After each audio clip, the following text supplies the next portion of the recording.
నమస్తే. తెలంగాణ రాష్ట్రంలో పార్లమెంట్ ఎన్నికలు రాబోతా ఉన్నాయి. ఈ నేపథ్యంలో ప్రస్తుతం మనం కరీంనగర్లో ఉన్నాం. ఈ కరీంనగర్కి సంబంధించి ఏ పార్టీ గెలవబోతా ఉంది, అసలు ఇక్కడ గ్రౌండ్ రియాలిటీ ఎలా ఉందనేది ఇక్కడ ఉన్న యువకులను అడిగి తెలుసుకుందాం. ఇక్కడ ఏ పార్టీ గెలవబోతుంది రానున్న పార్లమెంట్ ఎన్నికలు అనేది. నమస్తే బ్రదర్, మీ పేరేంటి? ప్రశాంత్ అన్న. ప్రశాంత్, ఏం చేస్తుండ్రు?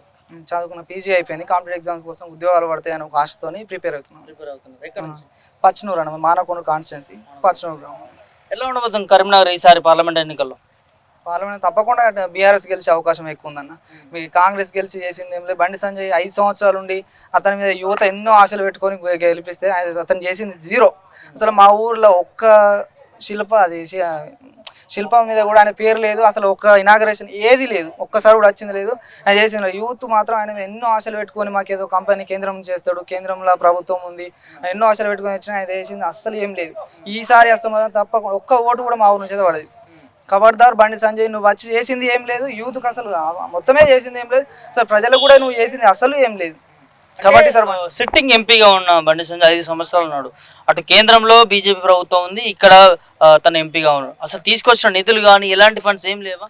మాకు తెలిసిన దాదాపు జీరో, మొత్తం ఏం లేదు. అంతకుముందు చేసిన వినోద్ కుమార్ గారు చేసిన అభివృద్ధి తప్ప ఇప్పుడు మాత్రం అభివృద్ధి అనేది కనబడతలేదు. కరీంనగర్లో గంగుల కమలాకర్ గారు, కేసీఆర్ గారు ఇచ్చిన నిధులతో చేసింది తప్ప బండి సంజయ్ గారు తెచ్చి కేంద్రం నుంచి తెచ్చిన నిధులతో చేసింది అనేది జీరో, అసలు కనబడట్లేదు. అసలు ప్రజలు కూడా తెలిసిందంటే కేసీఆర్ గారు ఇచ్చారు, మన గంగుల కమలాకర్ సార్ మంత్రి గారు చేశారు, అంతేగాని బండి సంజయ్ చేసింది ఏం లేదు. మన ఓకే దేవుళ్ళు అందరూ, మేము కూడా దేవుళ్ళ మొత్తం అందరూ జై శ్రీరామ్, మతం కులం ఈ విద్వేషాలు రెచ్చగొట్టడు తప్ప వేరే చేసింది ఏం లేదు. ఆయన అంటే మతం కులం దాంతో రాజకీయాలు చేస్తున్నారు. అదే మత కుల రాజకీయాలు మాత్రమే, వేరే ఏం లేదు. ప్రజలను పట్టించుకోండి కానీ ఇది చేస్తా అని చెప్పిన అన్ని ఏమి చేయలేదు. అసలు ఆయన చేసింది అయితే జీరో.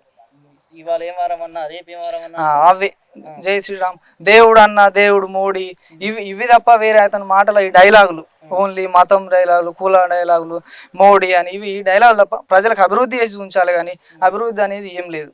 బండి సంజయ్ గారు చేసింది అయితే లేదు. మాకు తెలిసి మా నియోజకవర్గం కానీ మానకొండలో ఏం లేదు, అసలు కరీంనగర్లో కూడా ఏం లేదు. చూస్తే తీగల వంతెన కానీ నేషనల్ హైవే ఎప్పుడు అంతకుముందు వినోద్ కుమార్ సార్ తెచ్చినాయి తప్ప ఇతను కొత్త చేసి ఇది ఉంది అని ఒక మార్క్ అంటే బండి సంజయ్ తెచ్చిండు అనేది అయితే ఒకటి ఏం లేదు.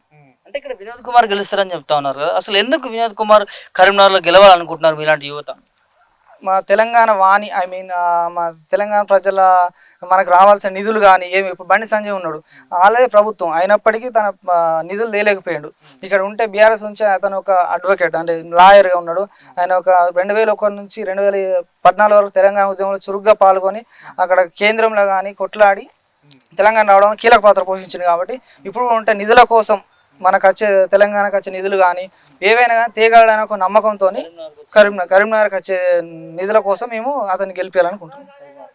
ఎట్లా ఉంది కాంగ్రెస్ ప్రభుత్వం? మెయిన్గా మీలాంటి యువత కోరి తెచ్చుకున్న, ఇష్టంతో తెచ్చుకున్న కాంగ్రెస్ ప్రభుత్వం మీకు 2 లక్షలు ఉద్యోగాలు ఇస్తామని చెప్పింది 1 సంవత్సరం లోపలే, దాంతోపాటు జాబ్ క్యాలెండర్ రిలీజ్ చేస్తామన్నది. సో ఎట్లా చూస్తారు? ఇప్పుడు 4 నెలలు పూర్తిగా వస్తుంది ప్రభుత్వం, 100 రోజుల్లో ఇస్తామని చెప్పారు. ఇప్పటికి జాబ్ క్యాలెండర్ 2 లక్షల ఉద్యోగాలు, 30,000 ఉద్యోగాలు ఇచ్చినా మేము ఇప్పటికే అని రేవంత్ రెడ్డి గారు చెప్తారు. 30,000 ఎవరి? కేసీఆర్ గారు ఇచ్చినాయి. అప్పుడే ఎగ్జామ్ పెట్టారు, అప్పుడు రిజల్ట్ వచ్చింది, అపాయింట్మెంట్ లెటర్ ఇవ్వాలి. ఇప్పుడు వీళ్ళు అపాయింట్మెంట్ లెటర్ ఇచ్చి మేమే ఉద్యోగాలు ఇచ్చిన చెప్పుకుంటున్నారు కానీ ఇచ్చిన ఉద్యోగాలు అయితే యువత 1.8% తోని కాంగ్రెస్ గెలిచింది. ఆ 1.8 ఎవరు? యువత ఉద్యోగాల కోసమే ఓటేసారు. ఆ ఉద్యోగాలే మొత్తం అది లేకుండా చేసిన ఒక్క ఉద్యోగం ఇలా, ఒక నోటిఫికేషన్ ఇలా, పాత నోటిఫికేషన్లు వచ్చిన ఉద్యోగాలని మేమే ఇచ్చినామని చెప్పుకుంటారు తప్ప అసలు ఒక్క ఉద్యోగం కూడా ఇప్పటికి 100 రోజులు అయిపోయింది, 120 రోజులు వస్తుంది. మళ్ళీ ఆగస్టు 15 అని ఈ 6 గ్యారంటీలు అని చెప్పుకుంటూ ఓడే తప్ప అతని మీద నమ్మకం మొత్తం కాంగ్రెస్ మీద వేయింది. ఇది తప్పకుండా బీఆర్ఎస్కే ఓటేయాలని ప్రజలలో కూడా ఎక్కువగా వినిపిస్తుంది.